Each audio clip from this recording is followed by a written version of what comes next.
Magandang hapon mga ka-happy hour. Narito ang mga balita para sa MBC TV Network News Update 5 PM edition.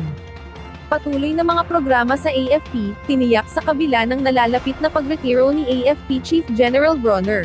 Walang patid ang pagsusulong ng Armed Forces of the Philippines o AFP, ng mga programa sa loob ng kanilang institusyon sa kabila ito ng nalalapit na pagre-retiro ni AFP Chief of Staff General Romeo Bronner Jr. Ayon kay AFP spokesperson Colonel Francel Margaret Padilla, ito umano ang unang pagkakataon na nakabuo ng 3 full-year term ang isang hepe ng sandatahang lakas ng Pilipinas, bagay na kanilang ipinagpapasalamat.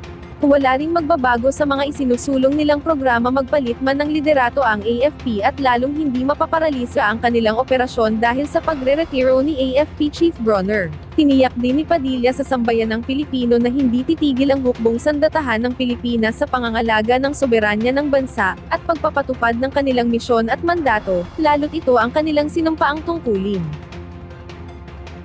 Samantala, sa MBC TV Sports, Obiena, nag-uwi ng silver medal sa Meeting Madrid 2026. Nag-uwi ng silver medal si Pinoy pole vaulter EJ Obiena sa torneo sa Spain, nakamit nito season best na 5.85 meters sa Meeting Madrid 2026 sa Spain. Nakuha naman ni Bo Candelite Bayer ng Germany ang unang pwesto na nakamit ang 5.90 meters, habang bronze medal naman ang nakamit ni Pedro Buaro ng Portugal na nakaabot ang taas ng 5.85 meters. Nabigo kasi si Obiena sa tatlong attempt nito na abutin ang 5.95 meters, kaya nakuha ni Bayer ang panalo. Sa nagdaang tatlong torneo ngayong Hulyo, ay nakapag-clear ang Pinoy Olympia ng 5.80 meters.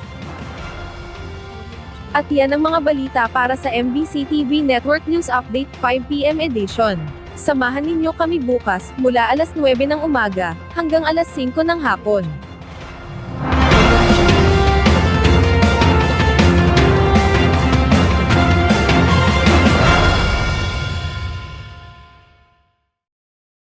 Mga ka-happy hour, kung gusto mong manood ang mga balita sa MBC TV Network News Update, mag-subscribe sa aming YouTube channel, i-like ang aming Facebook page, at i-follow sa aming TikTok account.